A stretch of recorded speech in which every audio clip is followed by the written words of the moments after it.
कोटिशतं द्वादशैव कोटो लक्षाणशीतस्तदिकानि चैव पञ्चाशदष्टौ सहस्रसङ्ख्ये मितच्छुतं पञ्चपदं नमामि।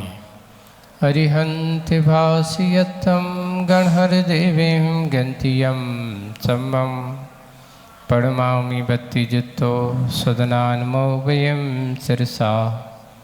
इच्छाइवन्ते श्रुतभक्ति काउसगो कौतुसालुचिम् अंगो वंग्यपैन्ने पाहुडे पर्यम्मि सत्तपणमामि योपभगय चूलिया चेव सुत्तत्तै तुदम कहायं स्याणिचकालम् अंचेमि पूजेमि बंदामि नमन्सामि दुःखको कमको बोइलाओ सुगैगमनं समाहि वन्नं जिनगुण संपत्ति होय मच्चम। नवोसो पौर्वानिक स्वाध्याय विलयाम पूर्वाचरण किमीन सकल कर्म छार्थम भाव पूजा वंदना समितम आचार्य भक्ति काय सगम करोमियम।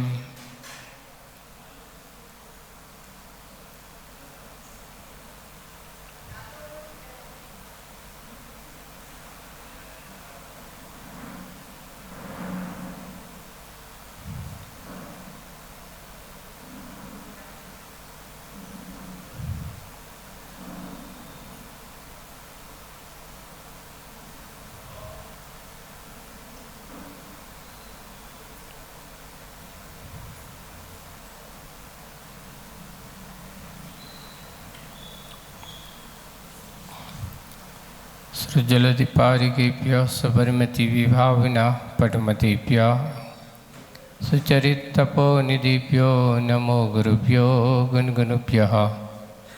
छत्तीस गुण समग्रे पंचव्याचार्यकरण संदर्शे शिष्यानुग्रह कुशले दमारिये सया वंदे गुरुवत्ति संजमीन तरंति संसाय सायरम घोरम छिन्नन्ति अट्टिकम्मं जम्मं मरणं न पाविन्ति।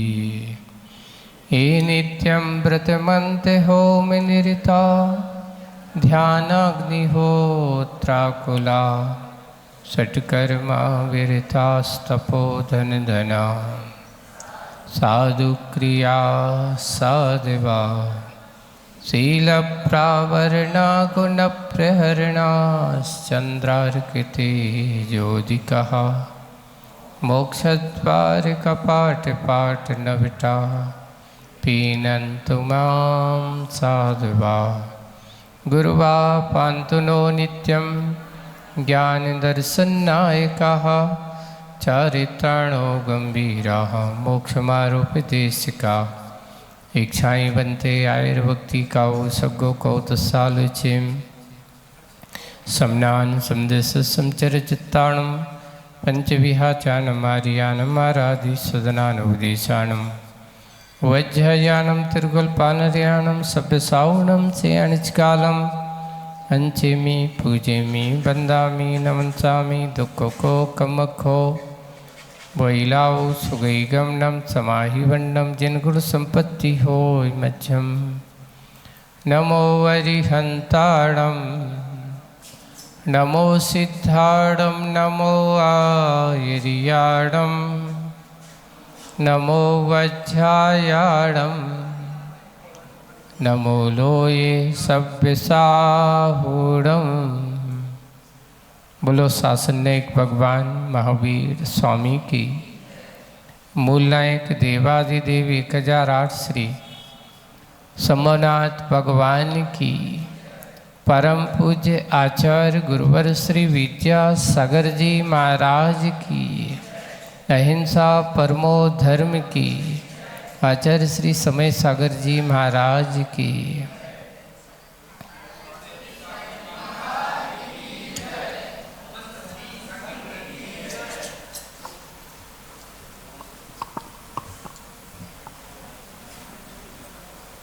प्रकृति और पुरुष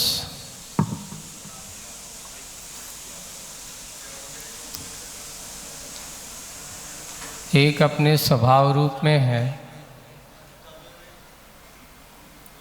और एक विभाव की परिणति में बैठा है।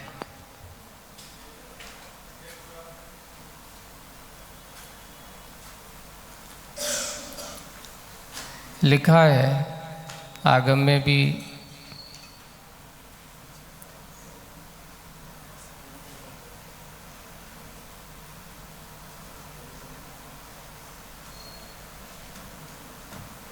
कि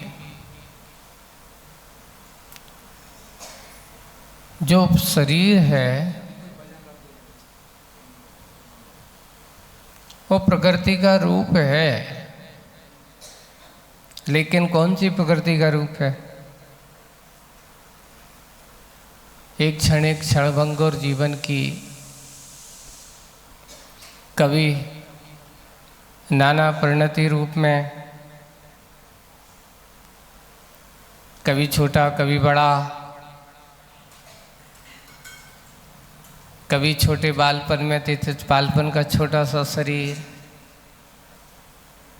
थोड़े से और बड़े आए 10-12 साल का शरीर,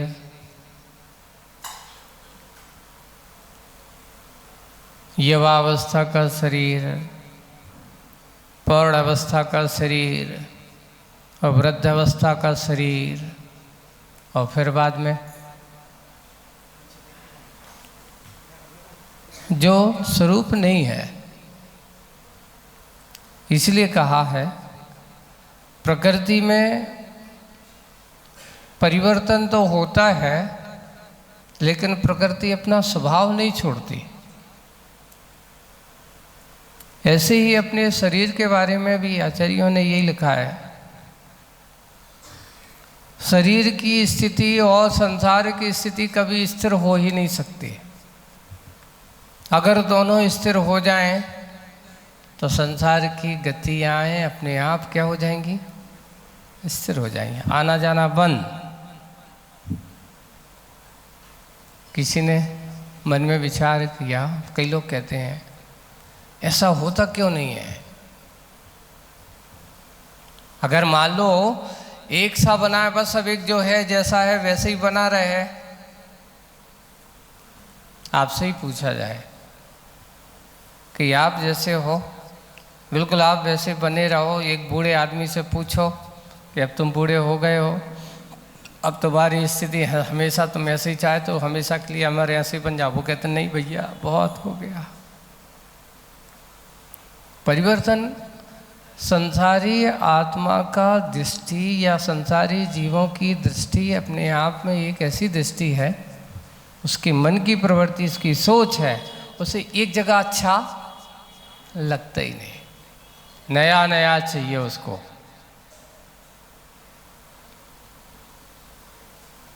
उसको हर जगह नया नया चाहिए, परिवर्तन चाहिए। और परिवर्तन छोटे से बड़े, बड़े से बहुत बड़ा, बड़े से और बड़ा, ऐसे ही दिखता है। इसको बोलते क्षणभंगुर है।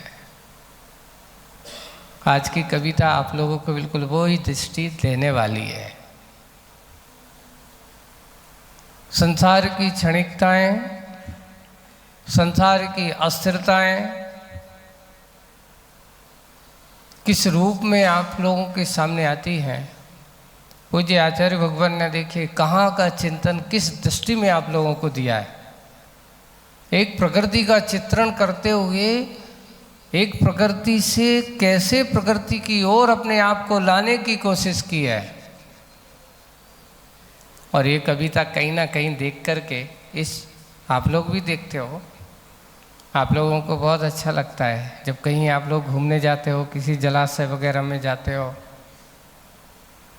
या लोग यहाँ से आप कोई मुंबई घूमने जाता है, समुद्र तट पर घूमते हैं, वहाँ की लहरों की हिलोरों को देखा करते हैं, है ना। तो ये सब देख करके वहाँ एक चिंतन का एक चिंतन चलता है। आप लोगों को लहरें जरूर दिखती हैं, वाह कितनी बड़ी लहर है, कितना अच्छा आ रहा है, पर एक ज्ञानी जन उन लहरों में क्या खोज लेते हैं और अज्ञानी जन तो हंसी मजाक और आनंद का स्रोत बना लेते हैं।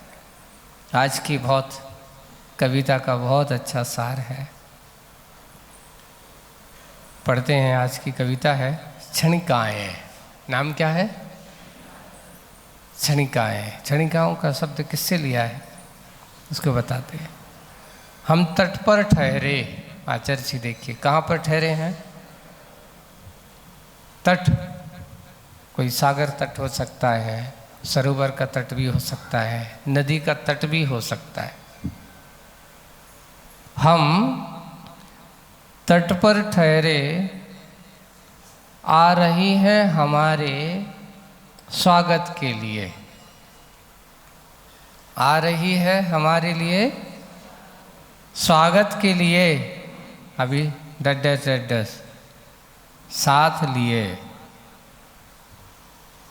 क्या आ रही हैं, थोड़ी सी पेशेंस रखो, है ना। स्वागत के लिए आ रही हैं साथ लिए, हास्य मुखी मालाएं, जिन्हें देख करके आपका चेहरा कैसा हो जाता है, वाह कितनी अच्छी है, हंसने लगते हैं सब लोग। तो उनके यहाँ हास्य मुखी मालाएं लिए, मुखी मालाएं लहरों पर लहरें। आप लहरें देखना कैसी बनती हैं। जब कहीं ऐसे बिल्कुल शांत सरोवर में जा कर के या वहाँ बैठ कर के एक लहरों को देखना है, तो जा कर के लहरों में एक छोटा सा पत्थर फेंक के देखो बीच में, फिर लहरों को देखना, जहाँ गिरती है वहाँ छोटी, फिर उसके बाद और फिर लहरों पर लहरें, ऐसे एक के बाद लहर, फिर दूसरी वो बड़ी हो जाएगी, फिर दूसरी और बड़ी हो जाएगी, फिर तीसरी और बड़ी हो जाएगी। मालाएं की मालाएं, आचार्य सी वही कल्पना, हास्यमुखी मालाएं लहरों पर लहरें। गर्दन झुकी हमारी, गर्दन झुकी हमारी, झुकी रह गई, झुकी ही रह गई। मन की आस मन में रुकी रह गई, मन की आस मन में रुकी रह गई। पता नहीं चला कहाँ वह गई पल भर में, पता नहीं चला कहाँ गई वह पल भर में। निडर होकर हम भी खतरे से खतरे, गहरे से गहरे पानी में उतरे, उतरते ही गए, पानी में उतरे और उतरते ही गए।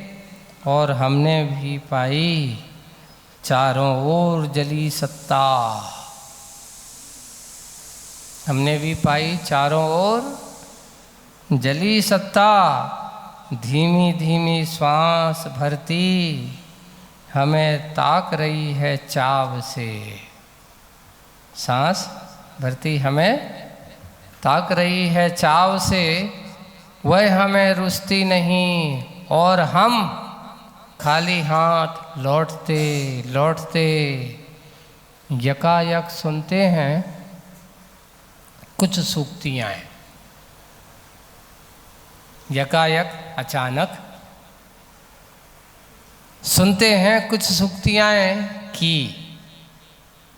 प्रकृति को मत पकड़ो, आप लहरों को मत पकड़ो। पकड़ सकते हो, पानी में आप गए, ये लहरें बहुत अच्छी लग रही हैं, अब आप उस लहरों को क्या करो, पकड़ो, तो वो हो। प्रकृति को मत पकड़ो पर परखो उसे, पकड़ो नहीं, क्या करो, परखो उसे। ये क्षणिकाएं हैं, लहरों का एक दूसरा नाम क्षणिकाएं भी कहा। एक क्षण दूसरी, एक जन्म हुई, दूसरे दिन और दूसरी नहीं उत्पन्न हो जाए। ये क्षणिकाएं हैं, पकड़ में नहीं आती, भ्रम विभ्रम की जनिकाएं हैं। तुम पुरुष हो, पुरुषार्थ करो, कभी ना होना किसी से प्रभावित भावित, सत्य होना जो है, सत्य होना, भावित सत्य होना जो है, इस विधि से कई पुरुष विगत में उस पार उतरे हैं और निराशा के बदले आज गहन गंभीरता से भरे जा रहे हैं हमारे ये चेहरे। आज यथार्थता की बात, संसार की क्षणिकाओं की बात कही गई है कि देखो, आचार्य सिंह ने कहा, इसमें लिखा है कि जैसे सागर की लहरें हैं, सरोवर की लहरें हैं, नदी की लहरें हैं, पानी की लहरें कह दो, अब इनमें तो सागर है। अब एक और है, लहर कहाँ होती है? बोले कि सरोवर में। सरोवर में होती कि पानी में होती है? ऐसी है। अब आपसे पूछेंगे जीव कहाँ होता है, जीव का जन्म कहाँ होता है? तो बोले कि संसार में। संसार में है ना, संसार में, या ये कहो ये तो देह तुम्हारी मृतिक निमित्त मात्र है। आज जन्म हुआ है, उत्पन्न हुआ है, मरण भी इसका होगा। जैसे कि उन्होंने कहा कि उस सरोवर के जल में एक लहर का जन्म होता है, जैसे जीव का संसार में जन्म होता है। और जन्म होता है तो जन्म से शुरुआत होती है। कैसी होती है? छोटे से। जैसे सरोवर में एक छोटा सा कंकर फेंकते हैं तो जिस समय जहाँ पत्थर गिरता है वहाँ तरंग उठती है, लहर उठती है। वो कितनी सी होती, बोलो? बहुत छोटी सी, जितने में होती। लेकिन जैसे ही अगले क्षण फेंकते हैं तो वो आगे जाकर के अपना प्रभाव दिखाती, तो दूसरी एक तरंग और नई बन करके आती है, लहर बन करके आती है। फिर और जाकर के वो आगे वाले को प्रभावित करती है तो और वो बड़ी होती जाती। किनारे तक देखते हो तो वो लहर कितनी बड़ी बन करके आती है। पूरा एक छोटा सा पत्थर पूरे सरोवर को तरंगायित कर देता है, लहरा देता है। उन लहरों से शांत सरोवर में जैसे एक छोटा सा पत्थर गिरता है, कितनी लहरें खड़ी होती हैं। वैसे आपका मन भी क्या है, क्या करता है बताओ? मन आपका, आप बैठे हो बिल्कुल शांत, वो सिर्फ काम क्या करता है? शांत बैठने का काम नहीं। जैसे मन चला है, कोई व्यक्ति किनारे पे बैठा हो, वो किनारे पे बैठा और आप जाओ और वहाँ पत्थर पड़ा है तो कई लोगों की आदत क्या है? उठाएगा और एक पत्थर पानी में डालेगा। बस ऐसे ही मन चला है तुम्हारा मन। आपका मन कैसा है? उस बालक की, मन चले बालक की तरह है। वो शांत बैठने वाला नहीं है एक के बाद, क्योंकि उसकी लहरें पसंद हैं। शांत सरोवर पसंद इसको नहीं है। संसारी जीव की दशा उस मनचले बालक की तरह है कि जैसे मन, आप शांत बैठते हो, एक विकल्प का पत्थर लिया फेंक देता है।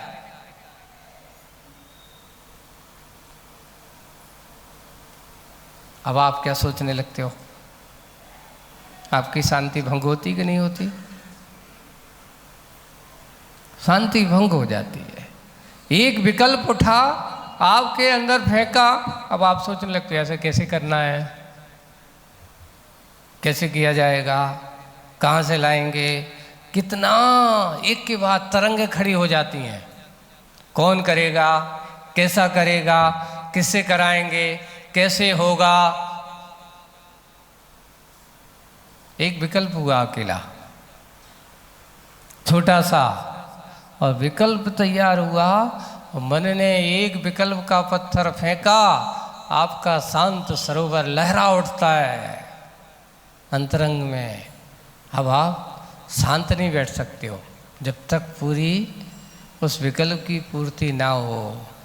बस ये सरोवर का उदाहरण आपके अंतरंग की सरोवर की ओर आ रहा है। एक के बाद लहरों पर लहरें, गर्दन झुकी हैं, लगता है ये मेरे स्वागत के लिए मेरी होंगी, ऐसा हुआ। लेकिन मन की आस मन में ही आज तक कभी किसी की पूरी भई? पहली बात ये बताओ, मन वाला जितने भी हैं और बिना मन वाले भी हैं, इच्छा मन वाले के पास भी होती है और बिना मन वाले के पास भी होती है। महाराज ये बताओ, इच्छा का जन्मदाता कौन है? बोले कि मन। नहीं, ऐसा नहीं है, उसकी अपनी संज्ञाएं होती। एक और है, अपन इन सबको देखें, एक इंद्री के पास भी इच्छाएं हैं और पंचेंद्री के पास भी इच्छाएं हैं। दोनों के पास इच्छाएं। मोहिनी कर्म एक इंद्री के पास भी है, पंचेंद्री के पास भी है, दो इंद्री के पास भी है, तीन इंद्री के पास भी है, चार इंद्री के पास भी, संगी के पास भी और असंगी के पास भी, पंचेंद्री के पास भी है। इच्छाएं सबके पास हैं, पर अंतर इतना है, पुरुषार्थ करने की सबकी अपनी अपनी विधाएं अलग अलग हैं। जैसा संगी मन वाला अपने पुरुषार्थ को घुमाता है या घूमता है, काश उससे ज़्यादा देखा जाए तो बिना मन वाले उससे ज़्यादा अपनी इच्छा को पूरी करने में लगते हैं। सुना है, एक बार किसी ने कहा था, कहीं पे मैं पढ़ा था शायद मैंने, कि एक चींटी छोटा सा प्राणी है ना, 24 घंटा चलती है, बताते हो, चलती ही रहती, चलती ही रहती, चलती ही रहती। उसको कभी रुकने का, अगर आप देखा जाए चींटी को रुका हुआ मैंने कभी, प्राय कभी कभार कोई खाने पीना हो तो उस समय रुक जाए, वो बात एक अलग है। दिन भर में उसका ये कहना, कम से कम, एक छोटा सा प्राणी है, दिन भर में कितना चलता है? तो उन्होंने कहा, अगर आपसे पूछा जाए तो 10 से 15 किलोमीटर चल सकती है एक चींटी प्रतिदिन। कितना चलती है? सिर्फ किस लिए,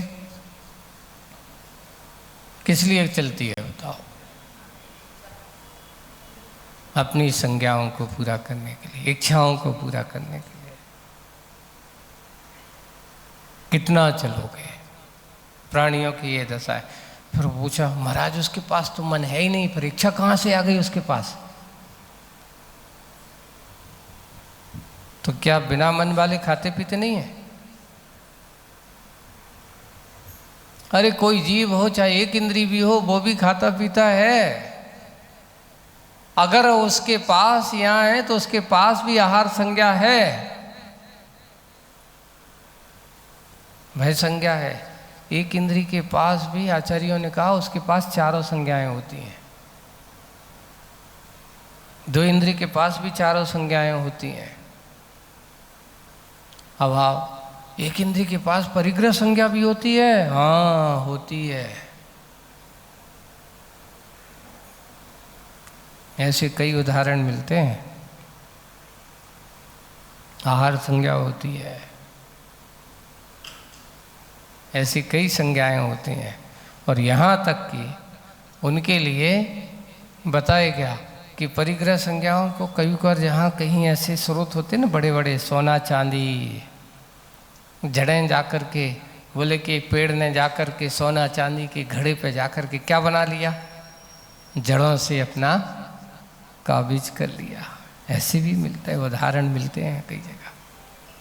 तो उनके पास भी मूर्छा होती है, अंतर इतने तुम्हारी मूर्छा में और उनकी मूर्छा में बहुत अंतर है।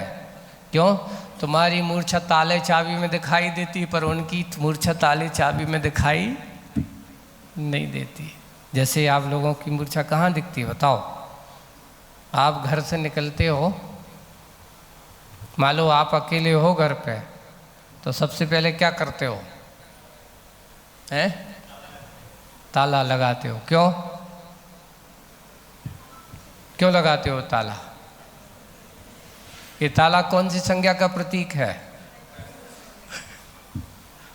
ये ताला किस संज्ञा का प्रतीक है आपका?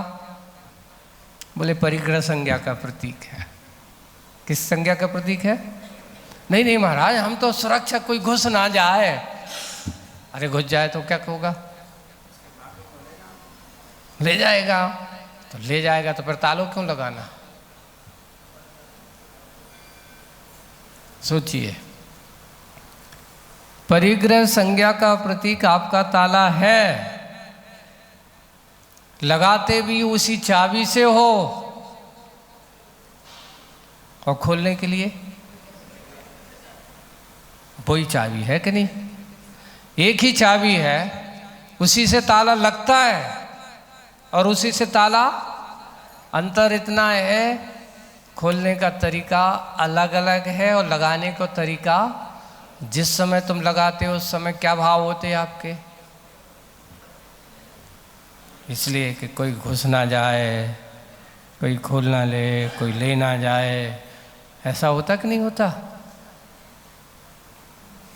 ये परिग्रह संज्ञा ये कहलाती है। तो ये बताओ, आज तक चींटी ने कहीं ताला मारा? लेकिन वो भी देखो घूम रही है ना? किसी मच्छर ने कहीं ताला लगाया? मक्खी ने ताला लगाया? भौरे ने ताला लगाया?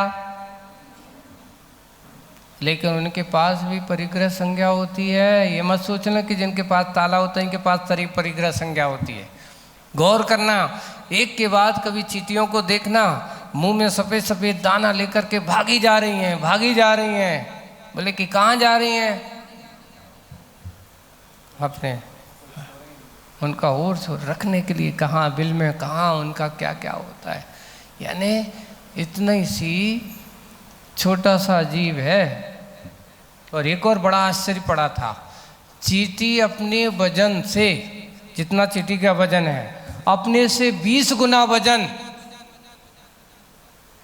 जैसे चींटी का जो वजन है उससे 20 गुना वजन को खींचती रहती है। और जब कभी देखते हो ना कोई कीड़ा ईड़ा मर जाए या कुछ भी ऐसी चीज़ दिख जाए तो उसका शक्ति कितनी है उसके पास, सामर्थ्य देखो। मूर्छा इसको कहते हैं। शक्ति तो शरीर की शक्ति कितनी है? तनक-सी रत्ती भर नहीं होगी। अगर वजन किया, एक चींटी का वजन कितना है? तो एक रत्ती भर भी नहीं होगी। रत्ती कितना कहलाता? आठी में, हाथी में, हाथी को काटी में नहीं आ उसका वजन, लेकिन फिर भी आएगा। लेकिन उससे पूछा, जब देखा कि अगर 2-4 ग्राम का भी अगर कोई मीठे का टुकड़ा हो या कोई ऐसा हो, तो उसको जिसका कोई वजन कांटे में नहीं आ रहा, बिना वजन वाले भी वजनदार को खींच के ले जा रही। ये कहलाती आहार संज्ञा, मूर्छा, परिग्रह संज्ञा। कहाँ ले जा रही? खाना था तो ले जाने की क्या जरूरत थी? आज सबसे बड़ी विसंगतियाँ हमारी चींटी से भी ज़्यादा है, क्योंकि चींटी तो कितनी खींचती, ज़्यादा तक खाती पीती है, लेकिन आदमी की कितनी है? संसार में सबसे ज़्यादा जाल और मोह जाल अगर है तो परिग्रह का जाल बहुत बड़ा है। परिग्रह का जाल बहुत बड़ा है। और जिसने इस परिग्रह के जाल को या परिग्रह के जाल से अपने आप को निकाल लिया, समझ लेना उसने संसार के जाल से निकलने का प्रयास कर लिया। अपने आप को विकल्प से निर्विकल्प बनाने का पुरुषार्थ कर लिया। अंतर इतना ही है कि एक बार आप इस जाल से निकलने की कोशिश तो करो। कैसे निकले महाराज, बहुत कठिन काम है। पहली बात तो इस परिग्रह के जाल में जो नहीं फंसे सो वही अच्छा हो। एक नहीं फंसे सो बहुत अच्छा, और फंस गए तो फिर निकलने वाला जो अगर निकल गया है तो बहुत सबसे अच्छा। एक दिन की एक बहुत अच्छा प्रसंग सुना दे आचर्षि का। आचर्षि का जब 2000 चतुर्मास हुआ अमरकंटक में, तो एक दिन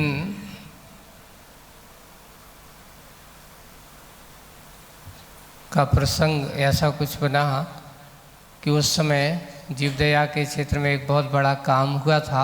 एक ट्रेन पूरी भर कर के यहीं राजस्थान से कहाँ गई थी, वहाँ पर पेंड्रा रोड आचर्षि के आशीर्वाद से, यहाँ जब सूखा जैसा स्थिति अमरकंटक, तो वहाँ जंगल में आदिवासियों को वहाँ पे ऐसा करने के लिए उन जीवों को संरक्षण, हाँ जोधपुर के तरफ यहाँ पर उस समय गर्मी में, तो वहाँ जब गए तो उसको बहुत आचर्षि का दीक्षा दिवस भी वहाँ मनाया गया। लेकिन जाते ही साथ वहाँ आचर्षि को पैर में हो गया हर्पीस, बहुत तेज हर्पीस हो गया, तो तकलीफ बहुत हो गई। तो अब वहाँ रुकना पड़ा।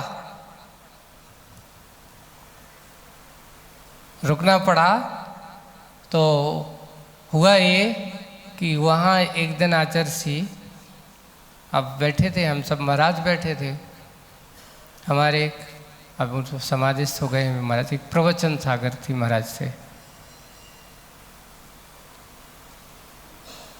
बैठे बैठे आचर्षि से कहते, एक उन्होंने बहुत अच्छा पुरानी बुंदेलखंडी एक कहावत थी, और उसके भाव ये थे, आए थे बागान में, उनका बागान में गुलाबों को तोड़ने, फूलों को लेने, लेकिन आए यहाँ कांटों में अपना दामन उलझा के बैठ गए। ऐसा उन्होंने ये कहा कि देखो यहाँ आए थे कि चलो अच्छा होगा, ये मिलेगा, कितना अच्छा काम हो गया, लेकिन यहाँ कर्म का उदय ऐसा तीव्र आया कि अब वापस जाना अमरकंटक मुश्किल लग रहा है। क्यों? पैर में क्या हो गया? हर्पीस हो गया। ऐसी ही चर्चा चलती रही। चलते हुए आचर्षि ने एक विषय छेड़ा। विषय क्या छेड़ा? विषय ये छेड़ा कि ये बताओ सबसे बड़ा कठिन काम क्या है? परिग्रह को जोड़ना कठिन काम है कि परिग्रह को छोड़ना कठिन काम है? आप लोग बहुत समझदार हो, हम लोग नहीं हैं। बताओ, परिग्रह को जोड़ना कठिन काम है कि परिग्रह को छोड़ना कठिन काम है? क्या भाई कमलेश? जोड़ना और छोड़ना बहुत कठिन काम क्या है? जोड़ते आते हुए तो लोगों को कहते आंदो, वेलकम, कम नहीं होना चाहिए, है ना? आनंद हो, आनंद हो, आनंद हो। पर बाद में कहेंगे कि भाई आप आया है तो जाना भी तो दो। नहीं, जाने का काम थोड़े से कैसे रखा जाता है? देने का काम थोड़े से धीरज से रखा जाएगा। अभी हमारे पास सेनावासा के लोग बैठे थे ऊपर, और मात्र 5-7 घर के हैं, वैसे तो मेरी तलवाड़ा के ही हैं, ये तो इनके हैं कि नहीं?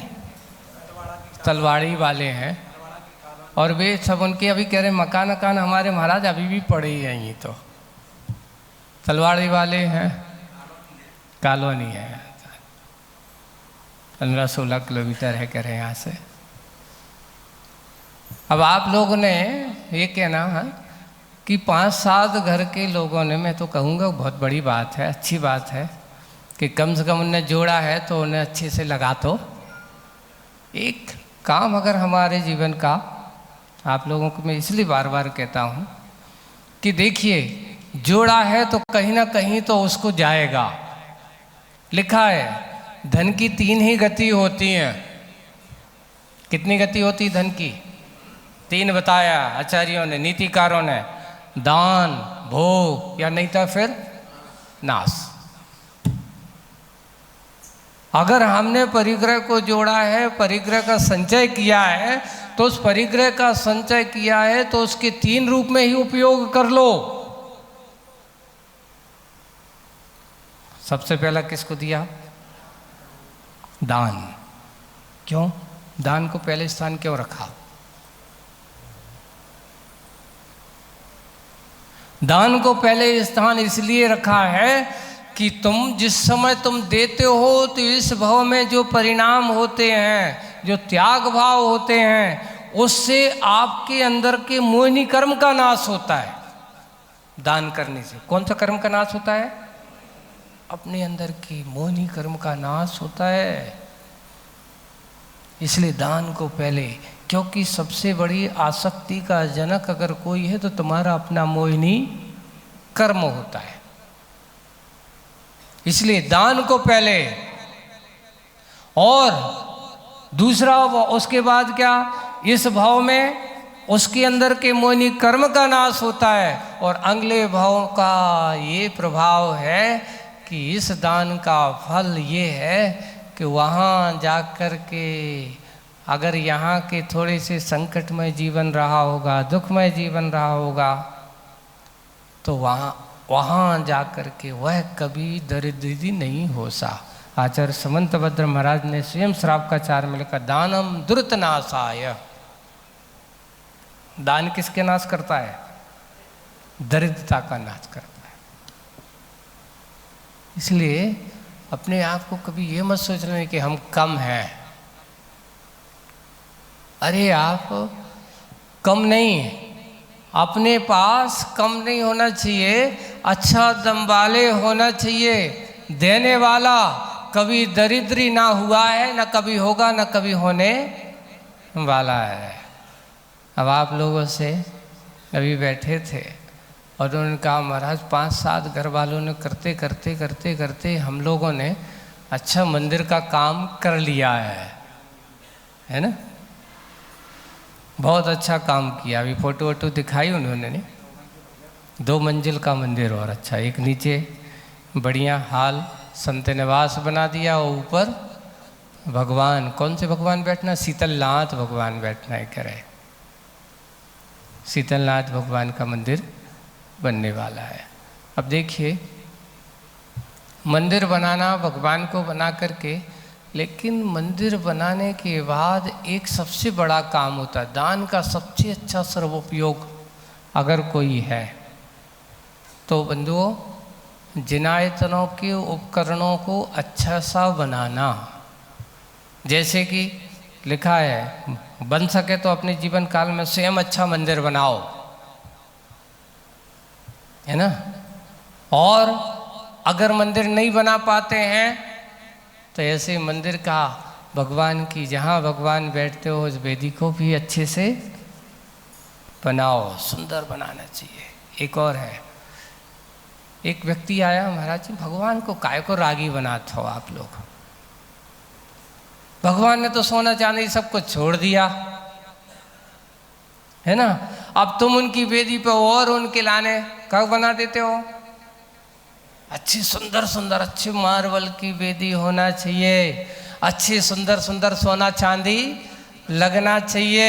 और हमारे भगवान तो देखत तो है ही नहीं है, काय को लगाते हैं बेफालतू को, अपन बेफर्चा करो। भगवान को तो एक चबूतरा बना दो और रख दो, बस पूजा तो करना है अपन को। मैंने कहा एक काम करते हैं, भगवान को तो बाद में तुमसे ऐसा करते, कल से तुम किसी के यहाँ रिश्तेदार जाना, है ना?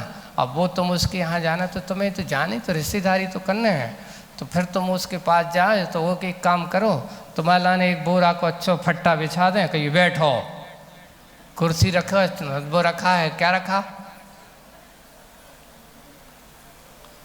सुपर सेट कुर्सी देने की तुम्हें ज़रूरत है नहीं है। क्यों? अरे नहीं महाराज बेइज्जती हो जाएगी तो ऐसा। अरे भगवान के लिए तो ये सोचते हैं कि अरे काहे को भगवान को रागी बना। रागी की दृष्टि जब ऐसी हो जाए समझ लेना वो सच्चा रागी है ही नहीं है, भव्य है ही नहीं है। अरे ये सोचना चाहिए कि भगवान का मंदिर जो बनाया है, भगवान के मंदिर में हमने बिठाया है, तो जैसे हम अपने घर को अच्छा श्रृंगारते हो, अच्छे अच्छे सेटिंग बैठने की व्यवस्था, हमारी व्यवस्था तो सोफा सेट। अगर आज अभी एक सुनने में आया था एक जगह एक व्यक्ति के मकान में इतना फर्नीचर इतना देखा जाए तो फर्नीचर का खर्चा कितना था। एक सामान्य व्यक्ति के 10 घर बन सकते हैं। कितने घर बन सकते हैं? 10 घर बन सकते हैं। उस एक अच्छे रईस व्यक्ति के मात्र फर्नीचर में इतना खर्च होता है,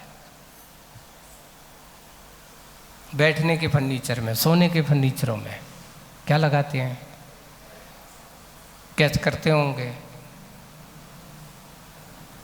अगर सामान्य व्यक्ति से पूछा जाए तो उसके कितने घर बन सकते हैं। जब तुम्हारे घरों का फर्नीचर इतना अच्छा हो सकता है तो हमारे भगवान की वेदी अच्छी नहीं हो सकती क्या?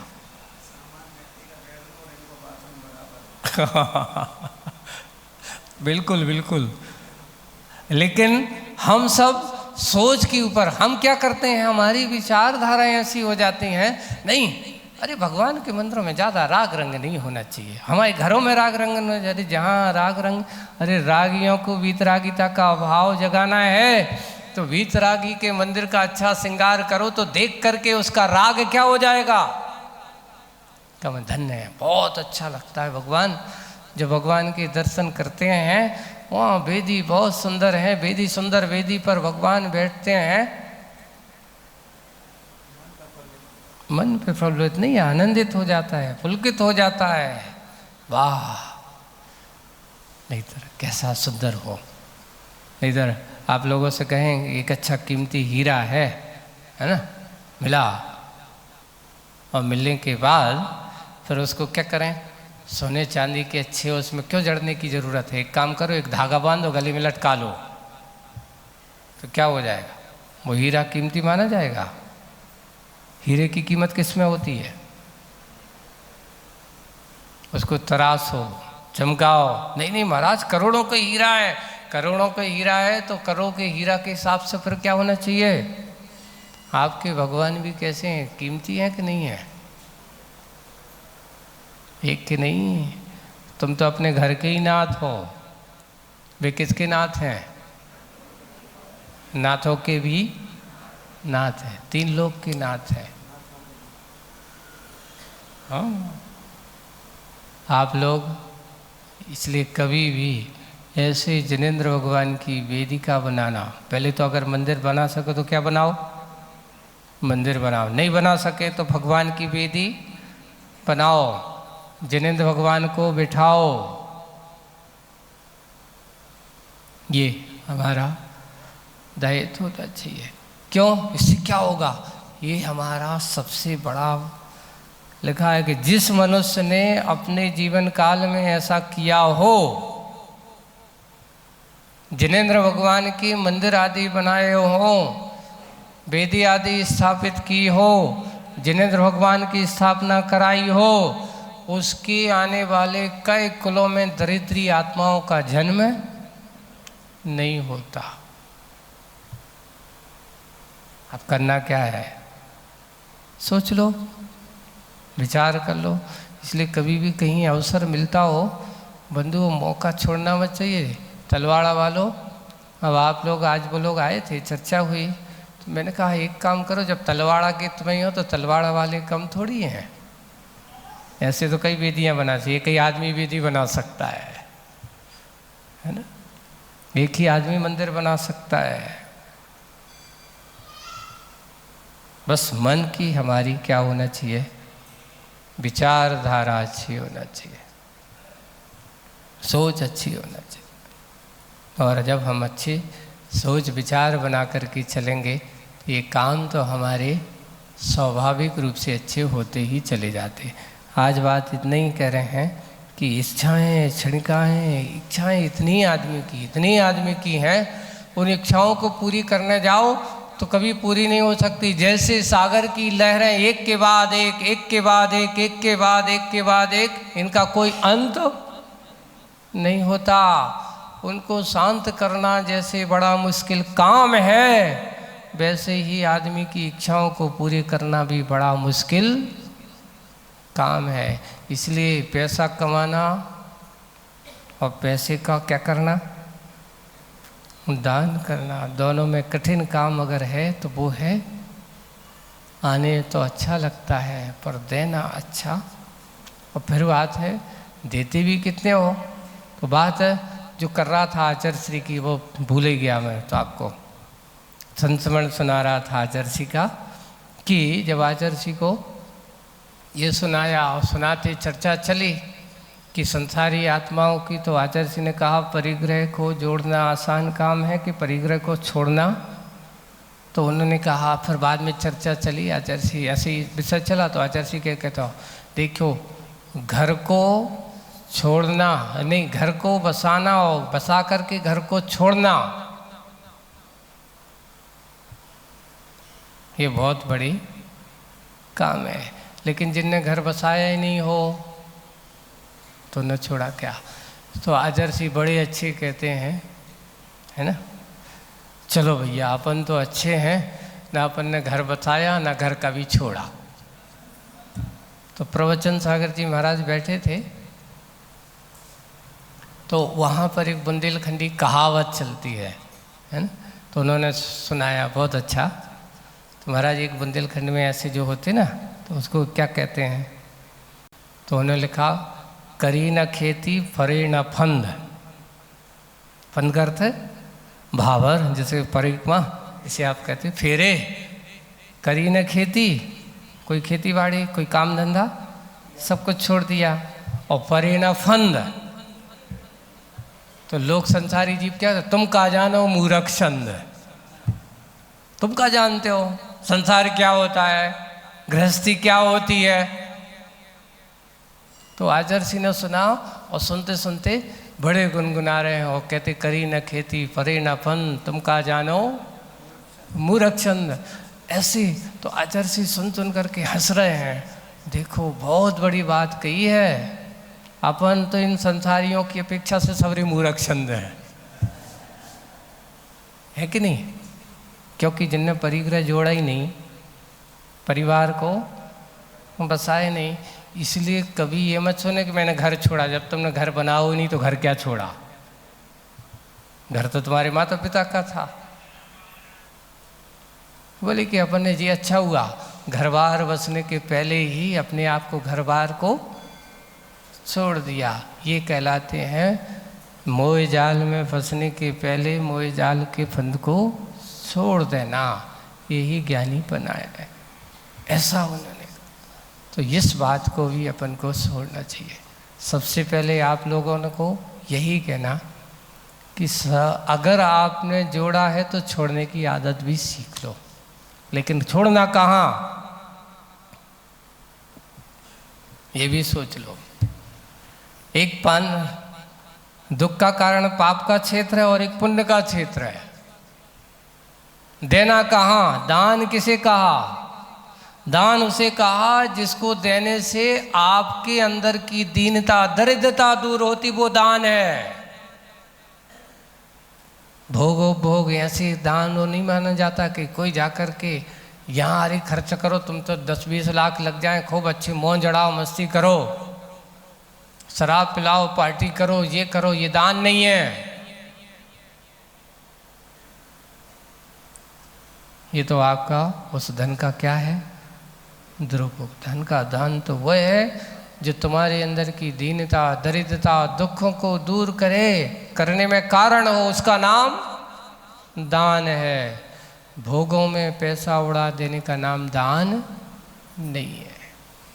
इसलिए फिर पहले ने पे रखा दान, दूसरे पे रखा भोग। या तो उसको भोग लो, नहीं तो तीसरा क्या होगा, जोड़ जोड़ के रखने से कभी तुम्हारे साथ जाने वाला तो है ही नहीं है। छुड़ जाओगे, फिर बाद में और उसकी आसक्ति से क्या बन जाओगे? सांप बन के रखवारी करोगे। तो ये मेरा पैसा है, कोई हाथ मत लगाइयो। तो फिर बाद में ऐसी भी आत्माएं आते हैं, ऐसे करने वालों को, उन सांप को भी पकड़ करके भी, उनका लोभी आत्माओं को कोई भरोसा नहीं है। अच्छे अच्छों को भी धन पैसे के लोभ लालच में सांप नहीं, बड़े बड़े जहरीले सांपों को भी मारने की क्षमता रखने वाला ये सबसे बड़ा जहरीला मनुष्य सांप है। मनुष्य से बड़ा। एक बार एक पेपर में एक घटना आई थी कि एक आदमी ने, वो कहीं जा रहा, उत्तर प्रदेश तरफ की घटना थी, पेपर में थी, तो बोले कि अभी तक तो सुना था कि सांप के काटने से आदमी मर गया, लेकिन उल्टा हुआ, मनुष्य के काटने से सांप मर गया। बोले कि कैसे, क्या हुआ? उसको गुस्सा आई। वो कहीं जा रहा था, एक सांप आया, उसने उसको काट दिया। अब काट दिया तो उसको भी गुस्सा आई, तुमने मुझे काटा है। तो उसने पकड़ा और पकड़ के अपने मुंह से उसको काट दिया। उसको 2-3 जगह दांतों से उसको कतर दिया। और काट देने के कारण से सांप तो मर गया, लेकिन वो आदमी नहीं मरा। सोचो, अभी तक लोग क्या सोचते, इसलिए सबसे ज्यादा जहरीला कौन है? सांप के आदमी। इसलिए आपके पास जो जहर बड़ा पड़ा है, वो सांप के जहर से भी कई खतरनाक है। इसलिए अपने जहर को थोड़ी सी संभालो। कौन सा जहर है? मोह, विषय, वासना, इंद्रियों के प्रति आसक्ति रूप परिणाम। ये जहर को दूर करने का मात्र एक ही अमृतमय है, वो है अपना पुण्य का मार्ग है, सच्चे देव शास्त्र गुरु का मार्ग। इनके मार्ग पर अगर हम समर्पित होकर के कार्य करते चले जाते हैं, तो यही हमारे अंतर के कर्म रूपी जहरों को निकालने का कारण हो सकता है। हम ऐसी अभी आगे की बात करेंगे बाद में, आज बस इतना ही। बोलिए परम पूज्य आचार्य गुरुवर श्री विद्यासागर जी महाराज।